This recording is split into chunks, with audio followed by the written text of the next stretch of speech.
அடுத்த பிறந்த தம்பி, ராமனுடைய தம்பி, இலக்குவர்க்கும் இளைய சத்ருக்னனுக்கும் எனக்கும் தமையன். எங்கேயா ஜாதி நிற்கிறது? யோசனை பண்ணி வருங்க. இலக்குவர்க்கும் இளையவர்க்கும் மூத்தம். இவன் திருநாமம் குகன் என்பது. அவ்வளவுதான். கவனியோ, எல்லாம் ஆபீஸுக்கெல்லாம் போறோம், பல இனத்தாரோடு பழகுறோம், அவளோட சமமா ஹோட்டல்ல சாப்பிடுறோம், எல்லாம் பண்றோம். நமக்கு அதெல்லாம் ஜாதி வித்தியாசம் எல்லாம் நம்ம கிட்ட இல்லை. அதுல ஒருத்தர் நம்ம ஆத்துக்கு வந்துடுறாருன்னு வச்சுப்போம், வெள்ளி டம்ளர்ல காஃபி கொடுப்போம். யாரு? நம்ம ஆத்துக்காரிக்கு. அவனுக்கு வெள்ளி வேணா, வெள்ளிக்கு தீட்டு கிடையாது, வெள்ளி டம்ளர்ல காஃபி கொடுப்போம். காப்பியை சாப்பிட்டு ஓரமா வச்சுட்டு போச்சுள்ளோம். இந்த ஜாதி வளர்ப்பே அங்கதான் ஆரம்பம். எங்க? அப்படி இருக்க கோசலாதேவி ராமனை பயந்தெடுத்தவள். ராமன் குகனை தம்பியாக ஏற்றது பெரிதென்று, பரதன் குகனை அண்ணனாக ஏற்றது பெரிதென்று கோசலை குகனை தன் மகனாக ஏற்றுக்கொள்கிறாள். நைவீர நீர் மைந்தீர் இனி துயரால் நாடு இறந்து காடு நோக்கி மெய்வீரர் பெயர்ந்ததுவும் நலமாயிற்றாமன்றே. விலங்கல் திண்டோள் கைவீர களிரனைய காளை இவன் தன்னோடும் கலந்து நீவிரை வீரும் ஒரு வீராய், நீ விரை வீரும் ஒரு வீராய் கலந்து அகலிடத்தை நெடுங்காலம் அளித்திரு என்ற குழந்தையாய் குகப்பெருமானே, பரதாழ்வானே, அழாதீங்கள், வருந்தாதீங்கள். கௌசல்யா சொல்றா, ஸ்ரீராமனை தசரதமா மன்னன் கானகத்திற்கு அனுப்பின உடனே நான் கூட தசரதமா மன்னவனை இரக்கமற்ற கொடுமனம் படைத்தவர் என்றுதான் கருதினேன். ஆனால் என் கணவர் எப்பொழுதுமே முன் யோஜனையோடு செயல்படுகிறவர் என்பது இப்போதான் தெரிஞ்சது. 60,000 ஆண்டுகள் மலடாக இருந்து 4 பிள்ளைகளை பெற்றவருக்கு திருப்தி இல்லை. இன்னும் ஒரு பிள்ளை 2 பிள்ளை பிறந்திருக்க கூடாதா என்று வருந்தி இருப்பார். அதனாலே தன் மகனை காட்டுக்கு அனுப்பி குகன் என்ற 5வது மகனை பெறுவதற்காகவே அனுப்பி இருக்கிறார் என்பது இப்பொழுதுதான் புரிந்தது. என்னையா ராமாயணா? மெய்வீரர் பெயர்ந்ததுவும் நலமாயிற்றாவன்றே. நீங்கள் 5 பேரும் ஒற்றுமையாக இருந்து நீண்ட காலம் இவ்வுலகத்தை ஆழ்வீர்கள் என்றாள். அதுக்கப்புறம் இன்னொரு அம்மா கௌசலையை ஒட்டியே நிற்கிறாள். அவ எப்படி இருக்கா? அறம்தானே என்கின்ற அயல் நின்றாய் தன்னை நோக்கி, ஐயா அன்பின் நிறைந்தாளை உரை என்ன நெறிதிரம்பா தன் மெய்யை நிற்பதாக்கி இறந்தான் தன் இளந்தேவி யாவர்க்கும் தொழுவுலமாம் இராமன் பின்பு பிறந்தானும் உளன் என்ன பிரியாதான் தன்னை பயந்த பெரியாள். தர்ம தேவதையே ஒரு உருவம் எடுத்து வந்து நிற்கிறதோ என்று சொல்லலாம்படி நிற்கிறாள் சுமித்திரை. குகப்பெருமான் அவளை பார்த்த உடனேயே தெரிஞ்சுட்டு கேட்கிறான், அன்பின் நிறைந்த இவள் யார்? அவனுக்கு தெரியும் போல் இருக்கு. அன்பில் நிறைந்தாளை இவர் ஆர் என்ன? உடனே பரதாழ்வான் சொல்றான், நல்வழி நின்று தன்னுடைய வாக்கை காப்பாற்றிக் கொள்வதற்காக தன் இனிய உயிரையே துறந்த தசரதமா மகன் தசரதமா மன்னனுடைய இளம் தேவி இவள். அது வரைக்கும் சாமான்யமா சொன்னான். அதுக்கு மேல துக்கத்தோட சொல்றான் பரதன். என்னன்னா, உலகத்துல எல்லாரையும் ராமன் தம்பி பேர் என்னன்னு கேட்டா லட்சுமணன்னு சொல்லுவா.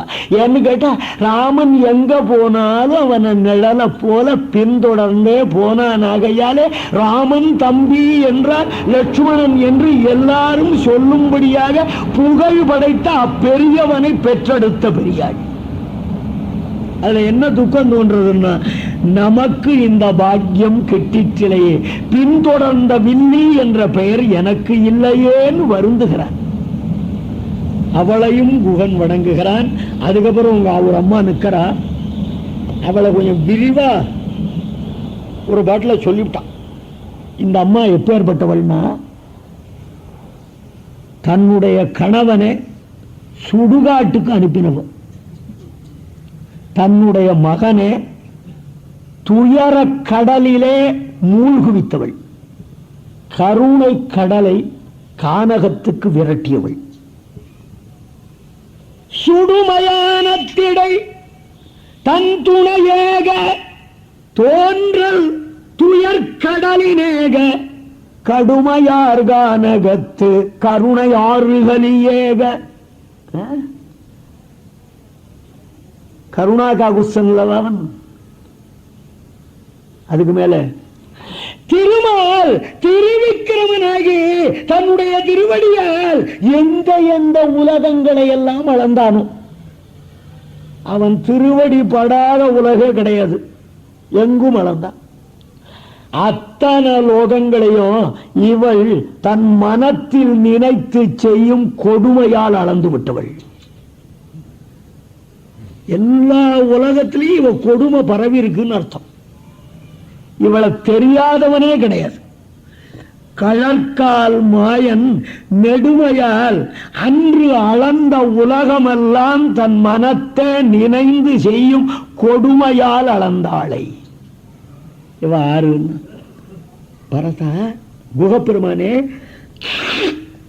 நீ ஒரு பேப்பர் வாசிக்கிற பழக்கம் இல்லையா? ஏன்னா இவ படம் போட்டு ஒரு வாரமா செய்தி வருதே எல்லா நியூஸ் பேப்பர்லயும், நீ பார்க்கலையா? படரலாம் படைத்தாளை பழி வளர்க்கும் செவிலியை தன் பாழ்த்த பாவி குடரிலே நெடுங்காலம் கிடைந்தேற்கும் உயிர் பாரம் குறைந்ததேய. இந்த அம்மார்களே, இவ படரலாம் படைத்தாள். துன்பம்னு ஒண்ணு இருக்கு பாரு, அதை பெற்றெடுத்தவளே இவள் தான். இவ இல்லைன்னா துன்பமும் தோன்றி இருக்காது. உண்மைதானே? உலக பழி என்பது ஒன்று இருக்கிறது, அதை வளர்த்த தாயும் இவள் தான்.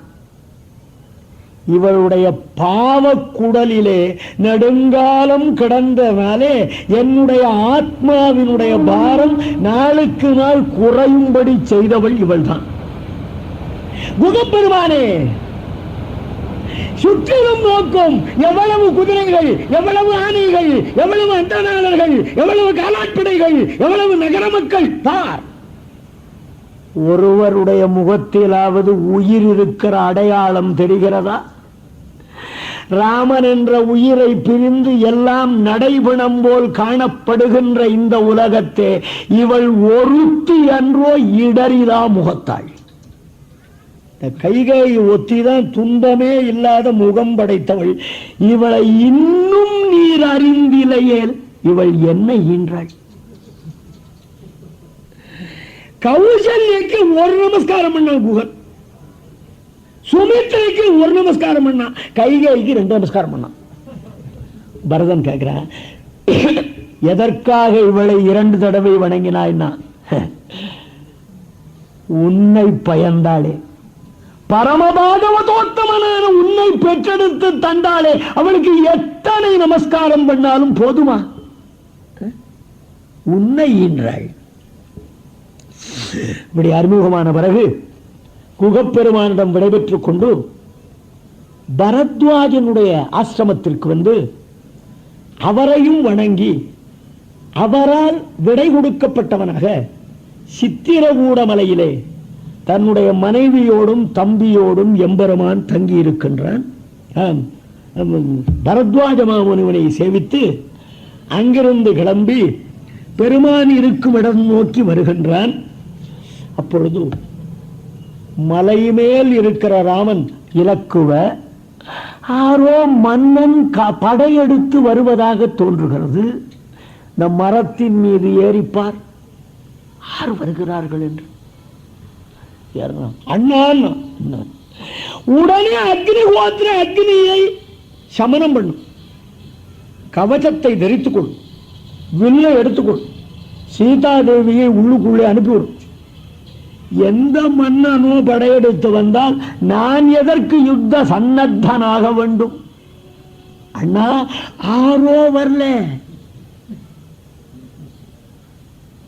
அகண்ட சாம்ராஜ்ய ஐஸ்வர்யத்தை பெறுவதற்காக அந்த பரதனே வருகிறான்.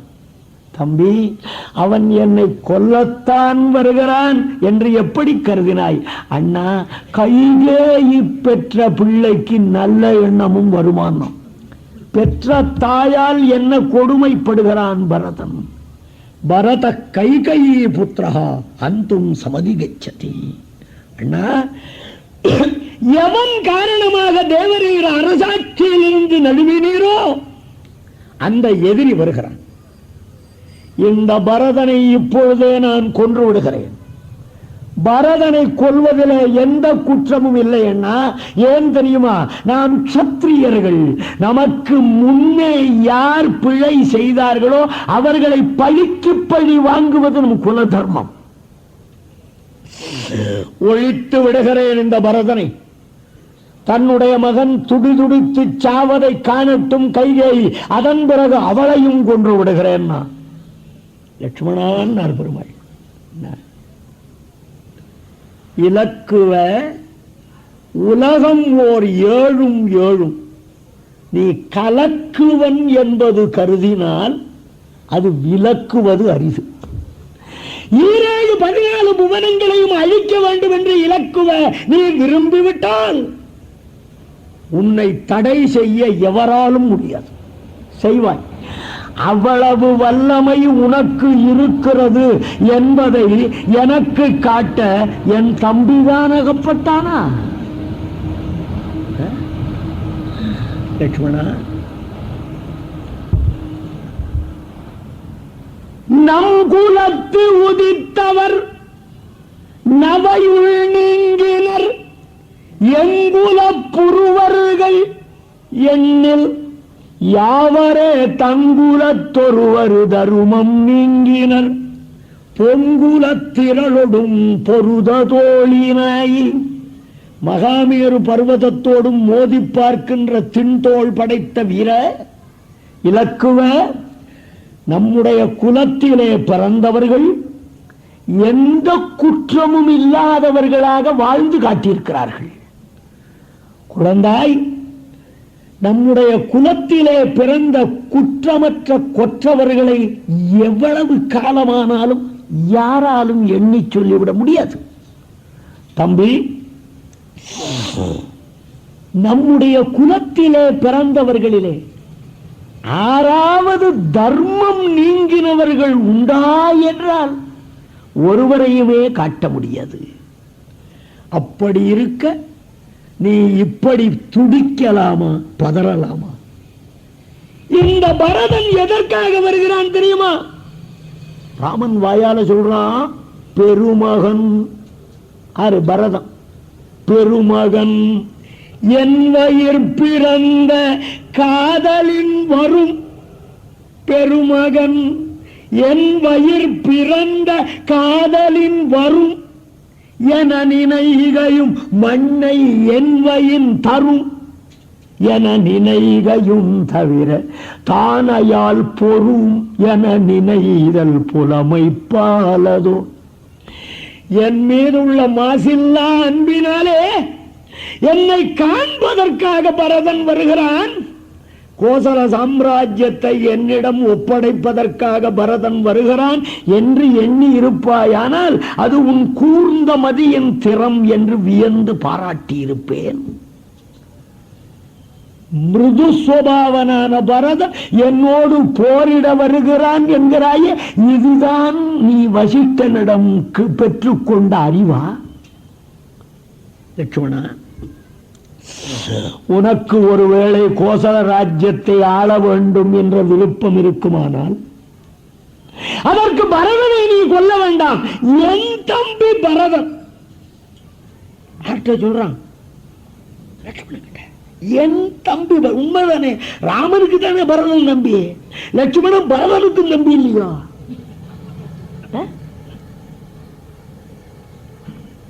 என் தம்பி பரதன் என் சொல்லை தட்டமாட்டான். இலக்குவன் அரசாள விரும்புகிறான் என்று சொல்லி ராஜ்யத்தை நானே வாங்கி தருகிறேன். லட்சுமணன் உண்மையில அந்த எண்ணத்திலேயா இருந்தான்? இல்லை.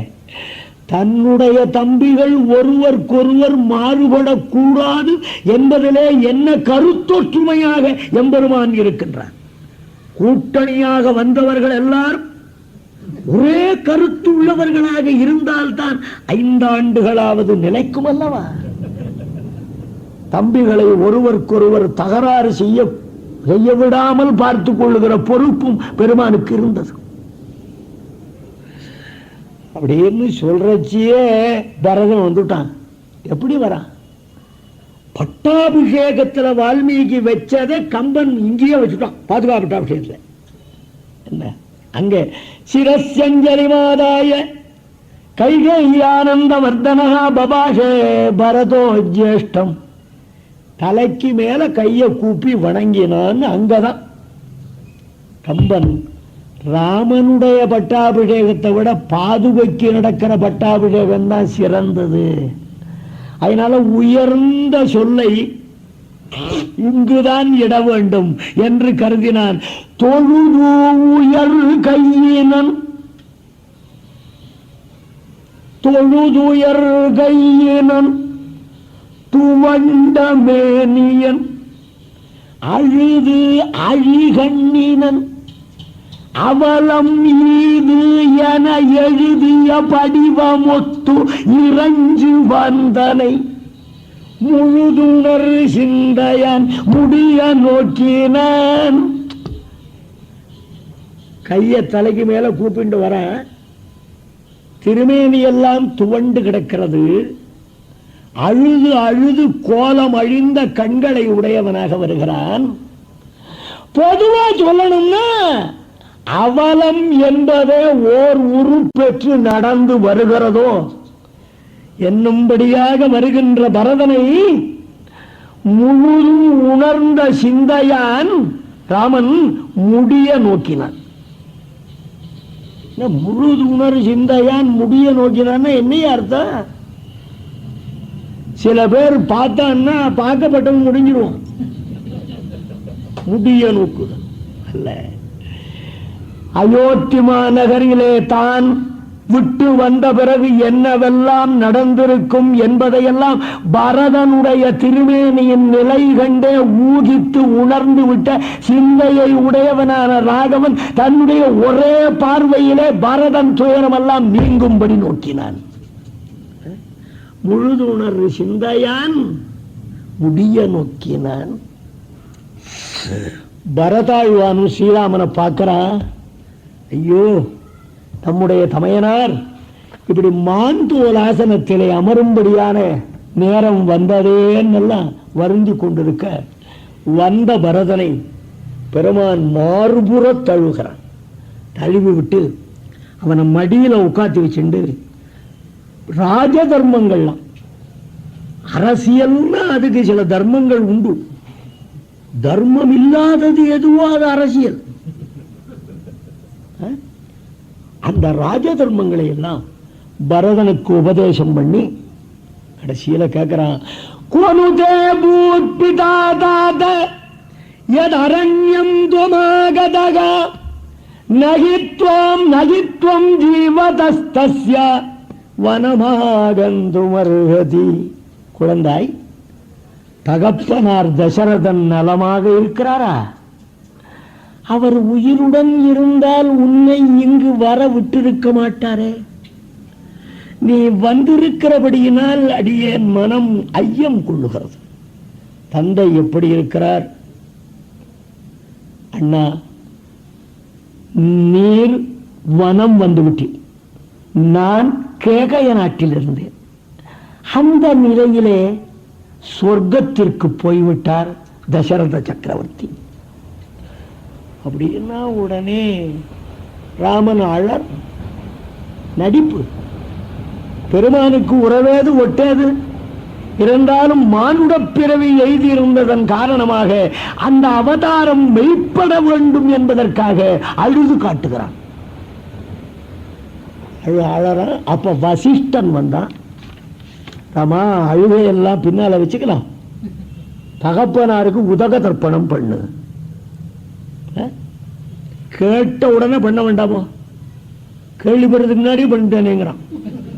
அது என்ன பிரயோஜனம்? கேட்ட உடனே பண்ணணும். பெருமாள் தர்ப்பணம் பண்றார். இந்த ராமாயணத்தில் ஒரு சின்ன சந்தேகம். கைகேயி ராமன் காட்டுக்கு போற போதே எல்லா ஆபரணங்களையும் கைப்பற்றி கொண்ட பிறகுதான் அனுப்பினாள்னு நம்ம அனுபவிச்சோம். ஹனுமானிடத்துல சீதைக்கு அடையாளமாக ராமன் ஒரு கணையாழி மோதிரம் தந்தான்னு கதை சொல்லிட்டு இருக்கோம். இந்த மோதிரம் ஏது? அவன் சொல்றான், சீதா பிராட்டி விழவிட்ட ஆபரண மூட்டையில் இருந்தது. எங்கேயும் பிரமாணம் இல்லை.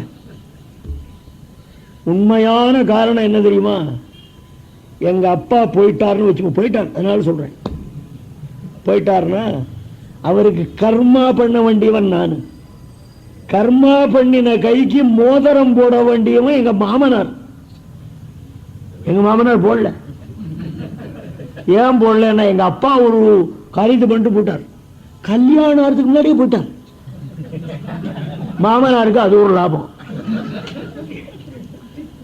மாமனார் தானே கடையாளி போடணும். இங்க கர்மா பண்றான் ராமன். அவன் விரலுக்கு மோதிரம் போட வேண்டிய ஜனகன்.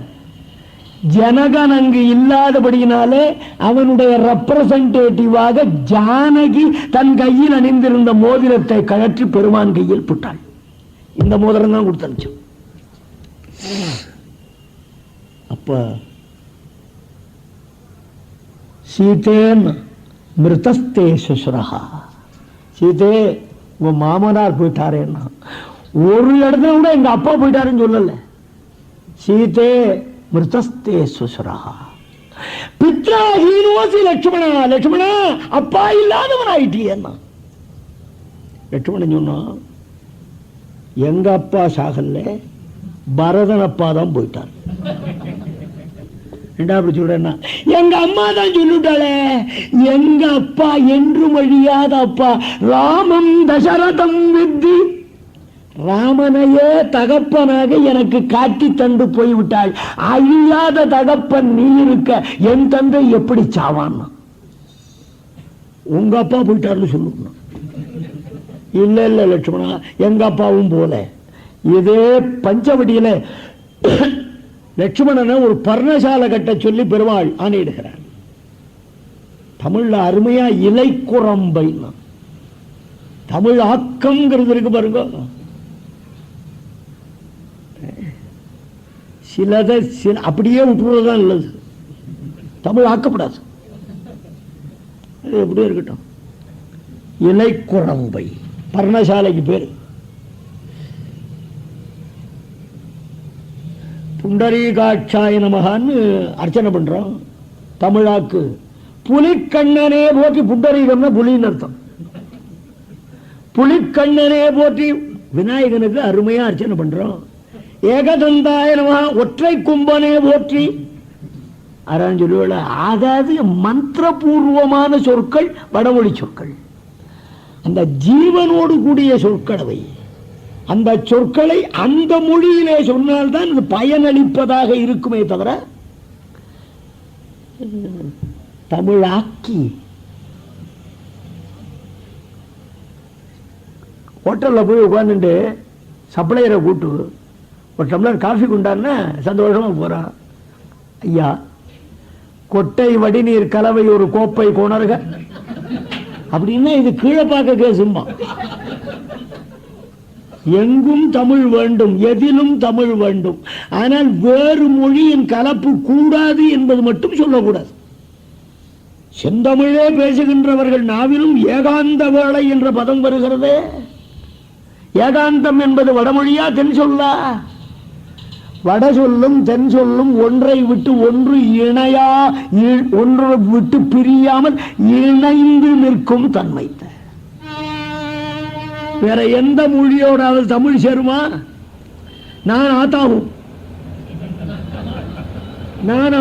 யாரான்னு சொல்றானா? சேராது. இந்தி அது ஒரு கர்மாந்திர மொழி, வேண்டாம். துளசிதாஸ் ராமாயணம் இந்தி அல்ல, அவது பாஷை. அது இப்பொழுது இந்தி மொழியில, இந்தி மொழிங்க தனி மொழி இல்லையா? உருது, அராபி, இங்கிலீஷு எல்லாம் கலந்து. முனிசிபாலிட்டிக்கு வார்த்தை கிடையாது, மியூனிசிபாலிட்டிமா. ரயில்வே ஸ்டேஷன் கிடையாது, ரயில்வே ஸ்டேஷன். போஸ்ட் ஆஃபீஸ் மாத்திரம் டாக்குன்னு கண்டுபிடிச்சிட்டான். அது எப்படியே போட்டோம். தமிழும் வடமொழியும் ஒன்றோடொன்று கலந்து நிற்கக்கூடிய அற்புதமான மொழிகள். அந்த வடமொழியோடு கலந்து சொல்ற போதுதான் தமிழின் தனி இனிமை நமக்கு புலனாகிறது. வடமொழி எவ்வளவு நிரடு, தமிழ் எவ்வளவு இனிமையானதுன்னு அதோட சேர்த்து பார்க்கிற போதுதான் தெரிகிறது. சேர்க்காத ஐயன் மேர் இவன் வருக அமருக அப்படின்னா அவங்க முடிப்பான். அங்க உட்காருக்கா அப்படியே டக்குனு புரியுது. அது எப்படியோ போட்டோம், எல்லாத்தையும் சொல்லிவிட்டு அப்படியே போட்டுங்கிறீங்க. பர்ணசாலை கட்ட சொன்னோம். பர்ணசாலையை கட்டினப்புறம் அண்ணா உள்ள பாரும்னா ராமன் உள்ள போய் பார்த்தான். தம்பியை கட்டின்டான். லட்சுமணா எங்க அப்பா சாகல்லேன்னா. அப்பதான் சொன்னான், ஏன்னா எங்க அப்பா அயோத்தியில நானும் சீதையும் வாழறதுக்கு ஒரு வீடு கட்டினார்னா அந்த வீட்டுல நானும் சீதையும் செப்பரேட்டா இருக்கிறதுக்கு ஒரு அறை தனியா கட்டுவார். இந்த பர்ணசாலையில ஒரு தடுக்கு வச்சு நானும் சீதையும் ஏகாந்தமாக இருக்க ஏற்பாடு பண்ணினாயே, உன் வடிவில் என் அப்பனை பார்க்கிறேன். அதனாலே ராமலட்சுமணர்கள் தகப்பஞ்சாகல்ல, அது எப்படி இருக்கட்டும். பரதா நீ எதற்கு வந்தாய்? பரதன் பெருமான் கேட்கிறான் அருமையா. வரதம் துஞ்சினான் வையமானையால் சரதம் நின்னதே மகுடம் தாங்கலாய் விரத வேடம் நீ என்கொள் வேண்டுவான் பரத கூறனா பரிந்து கூறினான். இந்த சந்தம் இருக்கு பாருங்க, இது வடமொழி காப்பியத்தில் மட்டும்தான் இருந்தது. பவகதாமிருதம் தப்த ஜீவனம் கவிபிரீடிதம் கிருஷ்ண கல்மஷாபகம் என்று கோபிகா கீதத்தில் வரக்கூடிய ஒரு இசை. இந்த இசையை தமிழ்ல பாட முடியாதுன்னு ரொம்ப பேர் நினைச்சிருந்தான். கம்பன் நிரூபித்தான். பரதன் துஞ்சினான் வையமானையால் சரதம் நின்னதே மகுடம் தாங்கலை விரத வேடம் நீ என்கொள் வேண்டுவான் பரத கூறனா பரிந்து கூறினான். தகப்பனாரோ இறந்து விட்டார். இந்த கோசல சாம்ராஜ்யமோ தகப்பன் ஆணையாலே உனக்கே அளிக்கப்பட்டது. அப்படி இருக்க அரசாள்வதை விட்டு என்னை போன்ற விரத வேடத்தை அணிந்து கொண்டு ஐயனே நீ எதற்காக இங்கு வந்தாய்? பரதன் சொல்றான், அண்ணா மூத்தவன் உயிருடன் இருக்கும் பொழுது இளையவன் முடிசூடுவது தர்மமாகுமா? அண்ணா நீரும் என்னை முடிசூடும்படி விட்டு வந்தீரே. அண்ணா அடைக்கலமாக விடுகின்றேன். தேவரீர் திரும்பி எழுந்தருளி அரசேற்க வேண்டும், அதற்குத்தான் வந்தேன். தம்பி மாதா பிதாக்களை விட மேம்பாடுடையவர் வேறு எவரும் இல்லை என்று வேதம் சொல்லுகிறது. அந்த வேதம் நீ தெரிந்தவன். இப்ப கவனிச்சு பார். தாய் வரங்கொள தந்தை ஏவலால், தாய் வரங்கொள தந்தை ஏவலால் மேய நம் குலத்தருமமேவினேன் நீ வரங்கொள தகுதல் நீதியோ ஆய்வரும் புலத்தறிவு மேவினாய்.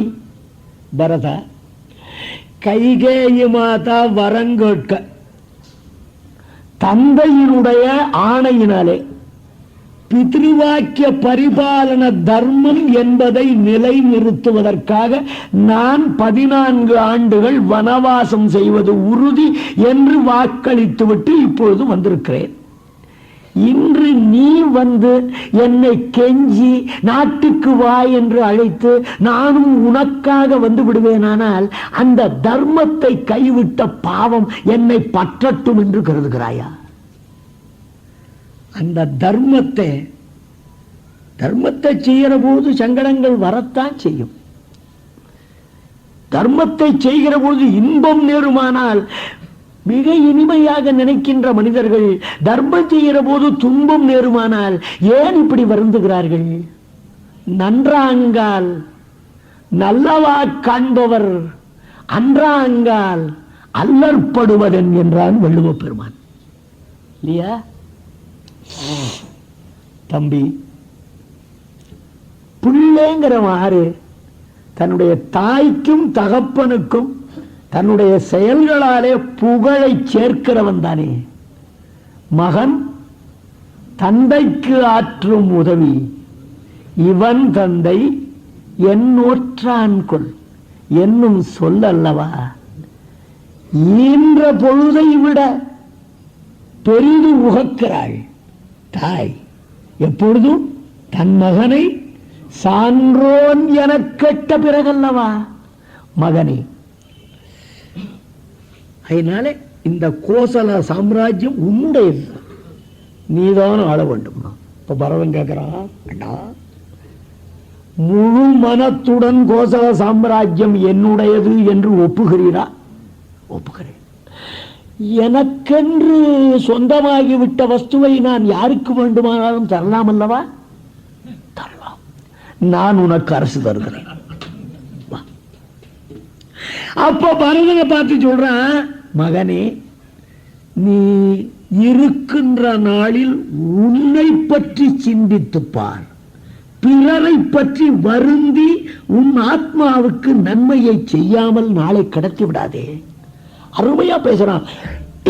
யதாபலானாம் பக்வானாம் நாம் யத்ர பதனாத்பயம் ஏவம் நரஸ்ய ஜாதஸ்ய நான்யத்ர மரணாத்பயம். மாமரத்துல பூ பூக்குது, பிஞ்சு வருது, காயாகிறது, கனிகிறது, நன்றாக பழுத்து விடுகிறது. அந்த நிலைமையில அந்த மாம்பழத்துக்கு காம்பருந்து விழுந்து விடுவோமோ என்ற ஒரு அச்சத்தை தவிர வேறு என்ன அச்சம் இருக்கிறது? அதுபோல் இந்த உலகிலே பிறந்த மனிதர்கள் எல்லாம் மரணம் வருவதற்குள்ளே நன்மையை செய்யாமல் விட்டுவிட்டேனே என்று மரணம் ஒன்றுக்குத்தான் அஞ்ச வேண்டுமே தவிர மனைவிக்கெல்லாம் அஞ்சக்கூடாது. என்னத்துக்கு? ஒரு மனிதன் நின்று கொண்டிருந்தாலும் நடந்து கொண்டிருந்தாலும் அவனுடைய ஆயுள் குறையத்தான் செய்யும். உட்கார்ந்துருக்கேனே ஆயுசு கூடும் கூடாது. அவனவனுக்கு போட்ட பொறிதான், அதோட முடிஞ்சிடும். ஆகவே உன்னை குறித்து வருந்து. உலகத்துல காத்ரேஷு வளைய பிராப்தாக ஸ்வேதாச்சைவ சிரோருகாக ஜரயா புருஷோ ஜீர்ணகா கிம்ஹி கிருத்வா பிரபாவயேது. எவ்வளவு அருமையா உண்மையை சொல்றேன் பாருங்க. உடம்புல எல்லாம் சுருக்கம் விழுந்துடுறது. உடம்புல முளைச்சிருக்கிற ரோமம் எல்லாம் கொக்கு போல் நரைத்து போய்விடுகிறது. கிழட்டு தன்மையாலே கட்டுக்குலைகிறது உடல். இந்த நிலை வந்தால் மரணம் சமீபித்து விட்டது என்பதை தெரிந்து கொள். ஒருத்தனை கூட்டின்னு போறதுக்கு யமன் வந்துட்டான். என்ன யமதர்மராஜனே எங்க வந்தீர்னா? உன்னை அழைச்சின்னு போகத்தான் வந்தேன். சாதாரணமா ஒரு வேலை விஷயம்னா கூட நோட்டீஸ் கொடுக்குறான். 3 மாசம் நோட்டீஸ், 6 மாசம் நோட்டீஸ். ஒண்ணுமே இல்ல, திடீர்னு வந்தியானா எப்படி வருது? யமன் சொன்னா, உனக்கு 3 நோட்டீஸ் கொடுத்துட்டேன்டா. முதல்ல என்ன பண்ண, தலை மயிரெல்லாம் வெளுக்கும்படி பண்ண.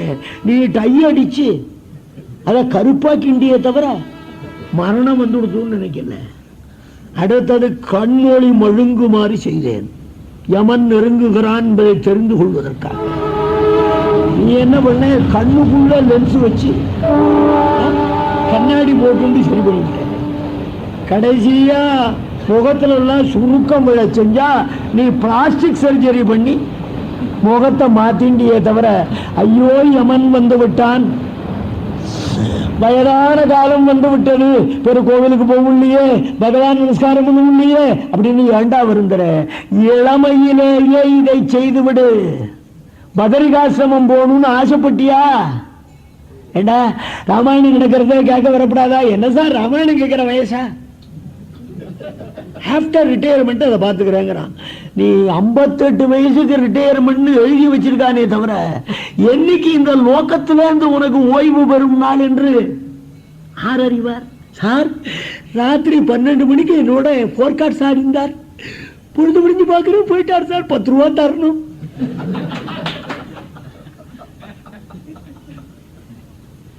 இன்றிருப்பவன் நாளை இருப்பான் என்று சொல்ல முடியாமை என்ற வியப்பை உடையது இவ்வுலகுன்னு வள்ளுவ பெருமான். எப்ப வரும்னு யாருக்கு தெரியும்? போயிட்டே இருந்தார், அதனால வயசு கிடையாதுரா. அறிவு எப்ப முளைக்க தொடங்கிறதோ அப்பொழுது ஆண்டவன் சேவையில் ஈடுபடு. தஸ்மாத் பால்யே விவேகாத்மா எதே தஸ்ஸேசதா என்று விஷ்ணு புராணம் பேசுறது. பத்ரிகாசிரமம் போகணும், கிழவன் ஆயிட்டா 90 வயசு, எப்படி போறது? முற்றமூத்து, இனி உடம்புல மூப்பதற்கே இடமில்லை. முற்றமூத்து கோல் துணையா முன்னடி நோக்கி வளைந்து இற்றகால் போல் தள்ளி மெல்ல இருந்து அங்கு இளையாமுன் பெற்ற தாய் போல் வந்த பேச்சு பெருமுலையூடு உயிரை வற்ற வாங்கி உண்டவாயான் பதறி வணங்குதுமே. ராமன் சொல்றான், பரதா, கதிரவன் உதிக்கும் பொழுதும் மனிதன் மகிழ்கிறான், கதிரவன் மறையும் பொழுதும் மனிதன் மகிழ்கிறான். ஆனால் இந்த இரு போதுகளும் மகிழ்கின்ற வேளை அல்ல, வருந்த வேண்டிய வேளை. ஏன்? இறைவனை நினைக்க வேண்டிய நாட்களிலே ஒரு நாள் வீணாகி போய்விட்டதே என்று வருந்த வேண்டி இருக்க, நந்தந்தி உதித ஆதித்யே நந்தந்தி அஸ்தமித்தே ரவம். நாளைக்கு பார்த்துக்கலாம், நாளைக்கு பார்த்துக்கலாம். நாளை என்பது நம்முடைய நாளோ நமனுடைய நாளோ? அப்போது அந்த கூற்றுவன் வருவான். அக்கூற்றுவன் தன்னை சாற்றினும் போகான், தூற்றினும் போகான், உடல் கொடு போகான், உயிர் கொடு போவான். இன்னும் நாளை நாளை என்பீராகி ஆற்றங்கரை மரம் ஒத்தது வாழ்நாள். ஐயா, கபில ரகவல் பேசுகிறது அருமையாக. ஒரு பெரிய தடாகம், இந்த தடாகத்திலே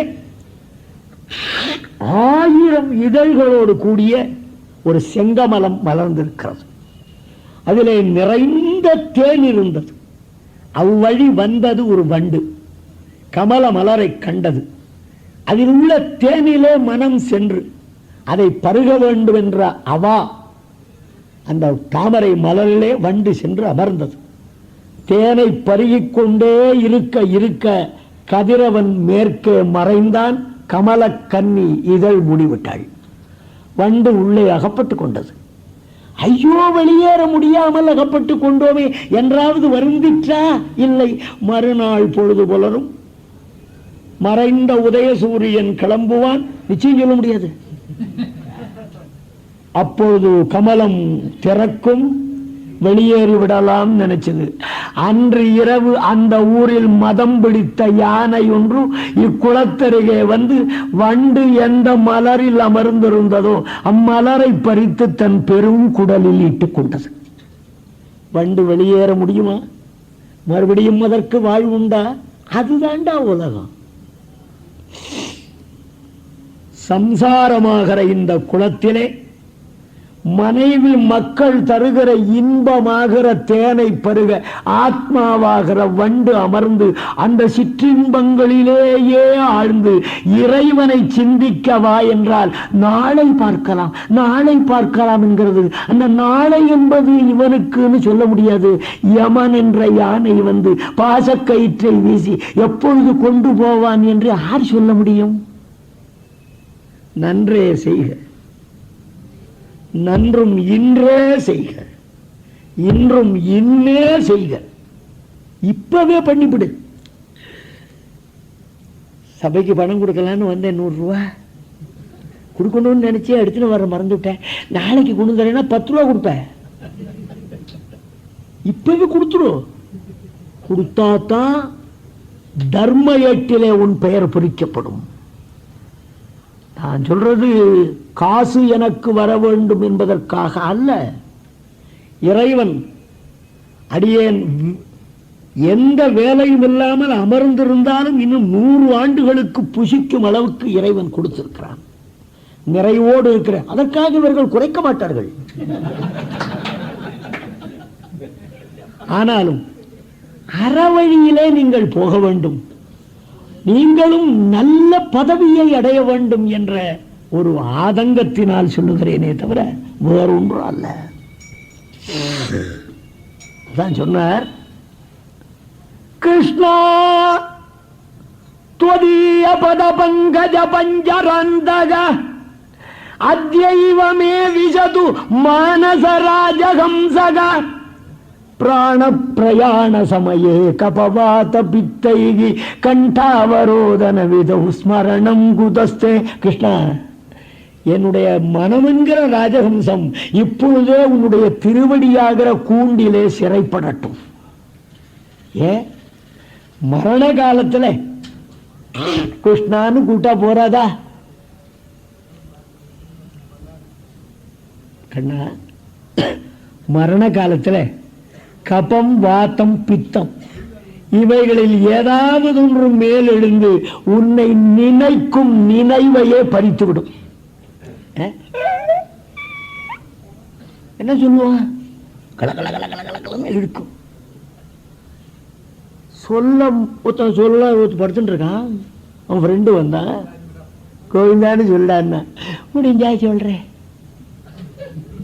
ஒரு 5 நிமிடம் ஆச்சு, கிருஷ்ணான்னு சொல்லுடா, முடிஞ்சா பாக்குறேன், இன்னொரு 5 நிமிடம் ஆச்சு, நாராயணான்னு சொல்றா, முடிஞ்சா சொல்றேன்னு 2 தடவை சொல்ல முடிஞ்ச வாயில முகுந்தான்னு வரலையே, வராதுடா. நீ சொல்ல முடிஞ்சாலும் உன்னை சொல்ல விட மாட்டாடா. கடைசி நிமிடத்துல எதை எங்க வச்சிருக்கேன்னு ஒரு தடவை சொல்லிட்டு போங்க. நாப்பிழக்க பொய் உரைத்து நவநிதியம் தேடி நலனேதும் அறியாத நாரியரை கூடி பூப்பிழக்க எழுகின்ற புற்றீசல் போல பல போலன கலகலன புதல்வர்களை பெறுவீர், காப்பதற்கும் வகையறியீர், கைவிடவும் மாட்டீர் என்றார் பட்டினத்து பிள்ளையார். எல்லாம் நினைவு வச்சுன்னு பாருங்க. ஆழ்வார் சொன்னார், சீயினால் செறிந்தேறிய புண்மேல் செற்றலேறி குழம்பிருந்து. இந்த காயின்ஸ் போடுறா, டொக்கு டொக்குன்னு சத்தம் சொல்ல முடியல, காகிதத்தை போடுங்க, கவர்மெண்ட் அச்சடிச்ச காகிதமா இருக்கட்டும்.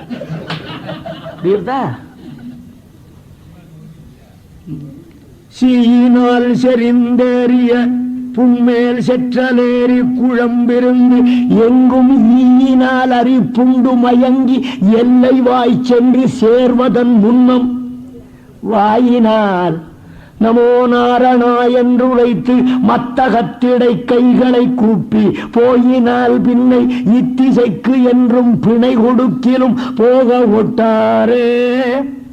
வாயொரு பக்கம் வாங்கி வலிப்ப வார்ந்த நீர் குழி கண்கள் மிழற்ற தாய் ஒரு பக்கம் தந்தை ஒரு பக்கம் தாரமும் ஒரு பக்கம் அலற்ற தீ ஒரு பக்கம் சேர்வதன் முன்னம் செங்கண்மாலோடு சிக்கன சுற்றமாய் ஒரு பக்கம் நிற்க வல்லவர்க்கு அரவதண்டத்தில் உயலுமாமே. நடராஜ பெருமானுடைய திருவடியை ஆயுசுல ஒரு தடவை பிடிச்சிடுறா, நீ வேற ஒண்ணுமே பண்ண வேண்டாம். 6 காலையும் பிடிக்கிற, அந்த அரங்கத்துல பிடிக்கிற,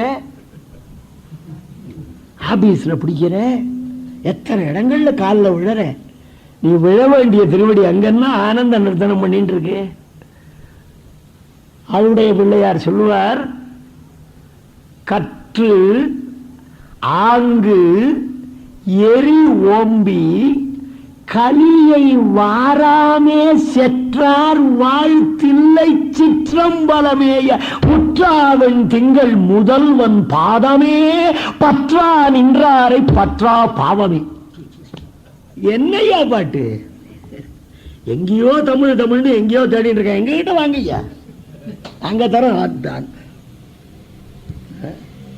அவெல்லாம் தமிழ் குடிமக்கள் அல்லவா? கற்று ஆங்கு எரி ஓம்பி கலியை வாராமே செற்றார் வாழ் தில்லை சிற்றம்பலமேய முற்றாவன் திங்கள் முதல்வன் பாதமே பற்றா நின்றாரை பாவம் பற்றா என்றல்லவா ஞானசம்பந்த பெருந்தகை பேசி வைத்தார். ஆகையினாலே அழ்வார் சொன்ன, நான் என்ன பண்ணுவேன்?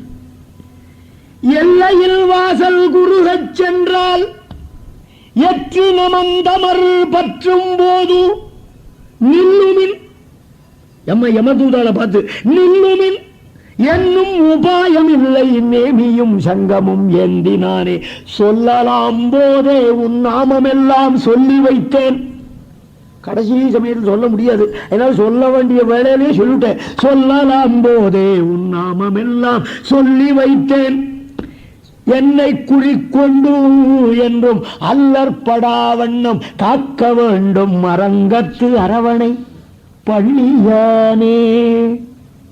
அதையால் குழந்தாய் பரதா, பிறவிக்காக வருந்தாதே, ஆத்மானம் அனுசோச்சத்தும், உன் ஆத்மாவுக்கு க்ஷேமத்தங்கனே அப்படின்னு சொல்லிட்டு, பரதா நியாயப்படி பார்த்தா கூட இந்த ராஜ்யம் உனக்கு தான் சேரணும்.